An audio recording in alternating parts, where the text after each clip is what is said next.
So, you want to buy an airport? You think it is a simple plan. Buy a piece of land in a city. Build a long, reinforced concrete runway. Let the heavy planes land safely. Then, you just sit back and collect fees. It sounds like a modern toll booth. There is only one road in. There is only one road out. Every single person who uses it pays. There is absolutely zero competition to fear. Nobody builds a second airport next door. By definition, you are the only option. You watch the planes arrive every day. You watch the money come in steadily. That is the dream for many investors. And it is not entirely wrong either. But the problem hides in the details. The gap between the dream and reality is deep. Think about the massive initial entry costs. Think about the constant cost of light. Think about what happens when travel stops. Smartest infrastructure investors have failed here. They deployed hundreds of billions of dollars, yet they still lost spectacular amounts of money. They built airports that should have succeeded, but by every reasonable measure, they failed. Let us start with the first question. Who actually sells an airport these days? For most of history, governments own them. They were public infrastructure, paid for by taxes. But starting in the 1980s, things changed. Governments realized they held valuable, liquid assets. Private investors saw a monopoly with traffic. It was the ultimate 50-year business model. This triggered a wave of global privatization. Over 90 countries joined this market trend. Today, 850 airports have private investment. European passenger traffic is mostly in private hands. Latin America follows this same private model. The United States is the major exception. Most American airports are still publicly owned. Cities and states maintain control over them. They use tax-exempt bonds for their funding. Private buyers cannot access these specific bonds. This makes American privatization economics very hard. Governments usually sell airports in three ways. They can conduct an outright cash sale. They can sign a long-term concession deal. Or they can perform a public stock offering. The concession model is the most popular. It lets governments raise money very fast, but they do not surrender the asset forever. In 2002, Australia leased Sydney Airport out. 99 years was the length of that lease. 2 decades later, a new consortium arrived. They acquired full control for $32 billion. That is 32 billion Australian dollars total. It was the largest takeover in their history. The buyers considered it a very reasonable price. Here is the core logic behind that. When investors value a major hub airport, they compare price against the annual EBITDA. EBITDA is the earnings before accounting adjustments. A healthy airport sells for 20 times that. The Sydney deal was struck during a pandemic. Travel had essentially collapsed across the world. Buyers did not pay for 2022 earnings. They paid for the next 40 years. You are buying a permanent monopoly position. You are betting on long-term air travel. But what if you cannot buy one? What if you want to build from scratch? The first thing you need is land.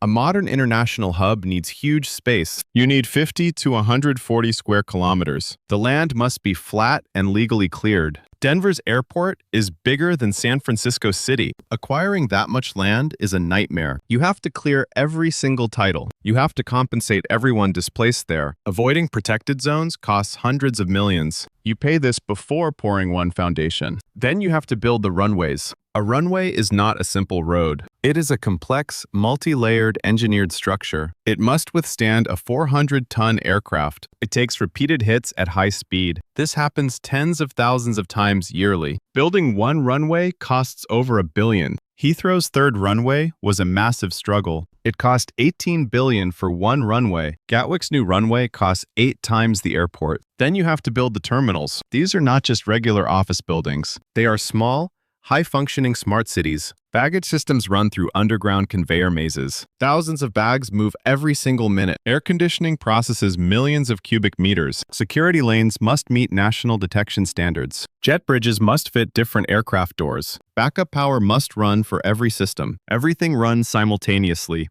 24 hours a day. Beijing Daxing cost $17 billion US. Istanbul's new hub cost $12 billion initially. Even after that, you are not done. Environmental approvals cause years of legal pain. Noise assessments must be cleared with neighbors. Community consultations delay everything by 5 years. Legal challenges consume hundreds of millions more. This is the trap that destroys projects. You must borrow money to build airports. You start paying interest when money arrives. It does not matter if you open. It does not matter if planes land. The debt clock starts on day one. Every month of delay is wasted interest. You pay interest on billions of dollars, yet you are generating zero revenue daily. Berlin's Brandenburg Airport was a total disaster. It was scheduled to open in 2011. It did not open until late 2020. 9 years of delay wasted the budget. The final cost was 7 billion euros. That was 3 times the original estimate. It opened during a global travel collapse. Experts said it would never be profitable. It became a machine for government subsidies. What caused these 9 years of delay? It was not labor strikes or weather. The fire safety system did not work. Smoke extraction was integrated too late here. When engineers tested it, the system failed. Regulators found flaws and stopped all construction. The fire safety code changed mid-process too. Everything had to be redesigned once more. Cables were laid without any proper documentation. Inspections became impossible without tearing walls. Escalators were dimensioned to the wrong size. Automatic doors suffered from constant malfunctions. Roof structures leaked during the rainy season. None of these errors were individually catastrophic. Together, they cost 4 billion in years. Denver had a similar problem in 1990. It opened 16 months later than planned. A $200 million baggage system destroyed luggage. The whole airport cost 4.8 billion total. During the closure, interest cost millions daily. It cost Denver 1.1 million per day. Every day the airport sat empty. Money burned. When the airport finally opens, money flows. Revenue comes from 2 completely different categories. The first is known as aeronautical revenue. These are fees charged to the airlines. Landing fees are based on aircraft weight. You charge per every single departing passenger. You charge for parking on the apron. At Heathrow, airlines pay $9,000 per landing. Every departing passenger adds 55 to revenue. It sounds like very good, easy money. But here is the catch for you.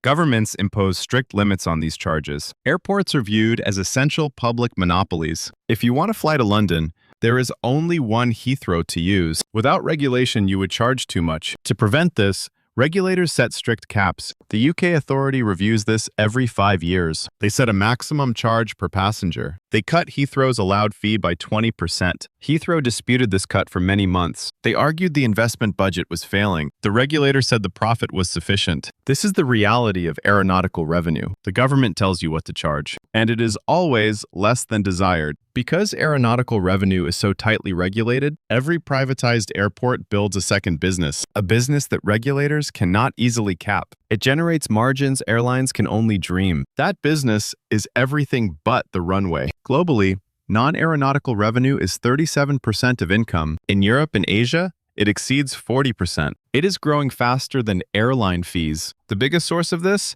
is parking. Parking accounts for 46% of commercial revenue. Dallas-Fort Worth generated $251 million yearly. Los Angeles generated $181 million from parking. This is just one line on statements. Retail and food add millions more yearly. Car rental fees are another massive source. Real estate leasing adds stable, long income. Why is parking so valuable to own? Airports have a monopoly on surrounding land. Premium parking costs $100 per day. Unlike runway fees, no regulator is watching. The retail model uses minimum annual guarantees. Brands sign a contract for set percentages, usually 16 to 20% of gross sales, or they pay a predetermined minimum amount. The airport is protected on the downside. A bad year still generates the minimum. A great year means the airport wins. Architecture is designed to maximize your time. Designers introduce a recomposure zone after security. Low ceilings and soft lighting signal relaxation. Relaxation in this context means spending money. Many duty-free zones have no direct path. Passengers must walk through the retail store. This layout increases sales by 60%. Curving walkways to the left help sales. Because people are right-handed, they look right. They drift naturally toward high-margin goods. All this revenue looks good on paper, but you spend a fortune to generate. Security is the biggest cost to cover. Three-dimensional X-ray machines are very expensive. When standards upgrade, you buy new tech. There is absolutely no room for negotiation. 41% of airports report significant financial pressure. Baggage systems run entirely underground for miles. Conveyor belts draw enormous electrical power yearly. Maintenance requires specialized, expensive engineering teams. When it fails, the whole airport stops. Utilities are staggering at such large scales. Terminal floors are larger than city blocks. Everything must run 24 hours a day. Emergency generators must power every critical system. Aircraft rescue vehicles must stay on standby, even at 3 a.m. for cargo flights. Snow removal requires a very large fleet. One runway closed for hours destroys reputation. None of this changes based on volume. It does not matter if traffic slows. The lights stay on for the passengers. The only thing changing is your revenue. In 2020,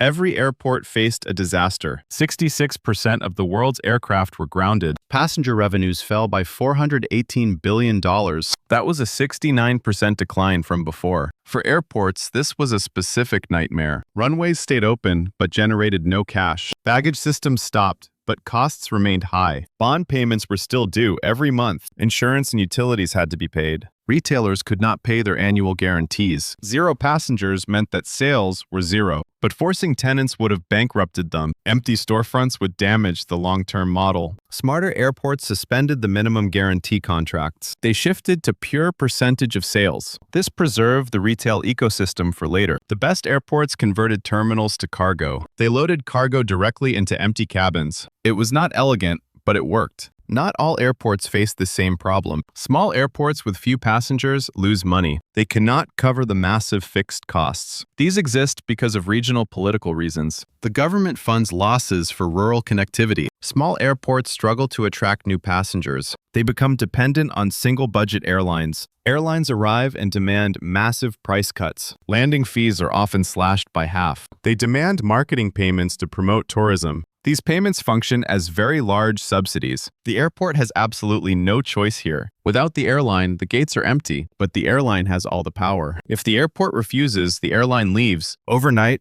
the busy terminal goes completely silent. There is a category of fatal mistake. Ghost airports are the most expensive errors. They were built and never filled up. Demand projections were wrong in every case. Ciudad Real in Spain is the example. It was built during the construction boom. It was a hub for Madrid's overflow. It had a very long, expensive runway, but airlines did not want to fly. The city had 75,000 people total population. The airport was 200 kilometers from Madrid, a €1 billion structure with no purpose. The operating company went bankrupt very quickly. At auction, someone bid €10,000 only. The court rejected that very insulting bid. It was finally acquired for $56 million. That is 5% of what it cost. Today it stores retired old junk aircraft. Sri Lanka's Matala airport is even worse. It costs $29 million in remote areas. Today, it handles 12 people daily. The government owes $23 million in debt. Parts of the terminal store local rice. The error was built on political ambition. Nobody asked the airlines for their data. Airlines know where passengers want to go. Without passengers, there is no airport business. Now let us look at the success. Aena Group manages 46 airports in Spain. They reported $5.8 billion in total revenue. Their operating profit was $3.5 billion yearly. The margin was 60% for that year. Most industries are healthy with 10% margins. An airport at 60% is extracting wealth. Every person walking through pays the bill. Commercial revenue grew by 14% last year. They handled over 300 million passengers total. At that scale, every dollar counts yearly. Frankfurt is also a very busy hub. It is one of the continent's connectors. Airlines cannot easily bypass Frankfurt's huge hub. Removing it would cost them total passengers. That position makes large airports very different. Large airports are destinations airlines must keep. The airport of the future will change. We are seeing the Aerotropolis model rise. The city is built around the terminal. Logistics parks and hotels grow concentrically nearby. Every facility benefits from international air connections. Time-sensitive goods need to move very fast. Airports sell surrounding land at premium prices. This creates stable income regardless of traffic. Inside the terminal, the future removes friction. Lost revenue comes from long security queues. Biometric systems will replace the current gate. Face recognition matches your passport while walking. No queue, and absolutely no stopping required. The goal is to make security invisible. More time on the floor means profit. Everything depends entirely on the total scale. Small airports lose money due to costs. Fixed costs cannot be spread thin enough. They exist because of government-funded political support. The net margin for small ones is negative. Mid-sized hubs hit the sweet economic spot. Non-aeronautical revenue grows faster than overhead costs. Parking demand is stable for these hubs. These represent the true business sweet spot. Mega hubs above 40 million are a category. As Ina showed, they are infrastructure kings. They face the heaviest regulatory scrutiny yearly. They spend billions rebuilding terminals and gates. But at their scale, they generate cash. Across the industry, net profit is 16%. That sounds modest until you see scale. The difference between years is hundreds of millions. It depends on per-passenger commercial spending. Fixed costs are what keep investors awake, not competition, or the airlines, or regulation. The fixed costs are there every day. The gap between days is where fortune hides. So if you buy one, know this. You are not just buying a business. You are buying a piece of ground. You force every airline to pay you. You force every traveler to buy things. You force every driver to park there. In the right city, it is durable. The question is, if you can survive, reach the takeoff point, and you win.